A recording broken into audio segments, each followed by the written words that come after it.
Pocharam Srinivas Reddy speaker assembly की जानिब से कायदे मुखन्ना अकबरुद्दीन अवैसी को जायज वक्त देने पर बरसरे इख्तियार बीआरएस के कारगुजार सदस्य स्पीकर असेंबली को बताया कि मजलिस के 7 अरकान होने के बावजूद जायज वक्त दिया गया था। बीआरएस के 105 अरकान असेंबली होने के बावजूद नामुनासिब वक्त दिए जाने से असेंबली से శాసనసభ సభ అన్నప్పుడు కొన్ని మర్యాదలు కొన్ని పద్ధతులు ఉంటాయి సార్. ఇప్పుడు వాళ్ళ సభ్యులు ఉన్నది మొత్తం 7, మాకున్నది 105 మంది. మరి 7 ఉన్నోళ్లకు మీరు గంట టైం ఇస్తే గంటల పాటు ఆయన గవర్నర్ ప్రసంగం మీద కాకుండా బడ్జెట్ మీద మున్సిపల్ పద్దు మీద మాట్లాడినట్టు మాట్లాడితే దానికి మేము అభ్యంతర పెడతా అంటే కూడా ఆయనకు ఆవేశం ఎందుకు సార్?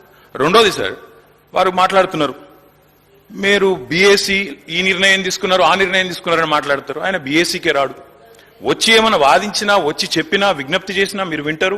శాసనసభ వ్యవహారాల మంత్రి ఉన్నారు, అక్కడికి రారు.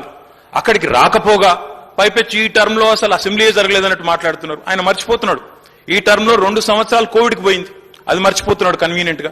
అంటే అధ్యక్ష మాట్లాడేటప్పుడు ఆవేశంగా గొంతు పెంచి గొంతు చించుకుంటే దానివల్ల ఏం రాదు అధ్యక్ష. చెప్పాలనుకున్న పాయింట్ చాలా క్లుప్తంగా పద్ధతిగా మర్యాదగా కూడా చెప్పొచ్చు.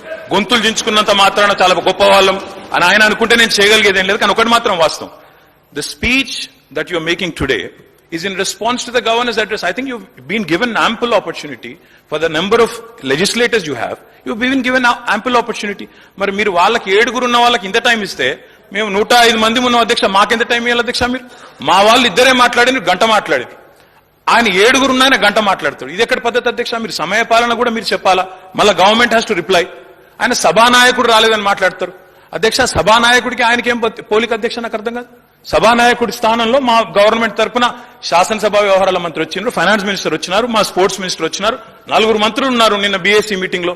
ఆయన రాకపోగా లీడర్ ఆఫ్ ఆపోజిషన్ గా ఆయన బాధ్యత నెరవేర్చకపోగా పైపెచ్చి ఇంకేదో మళ్ళీ మీదికి నిందాపూర్వకంగా మాట్లాడడం మంచిది.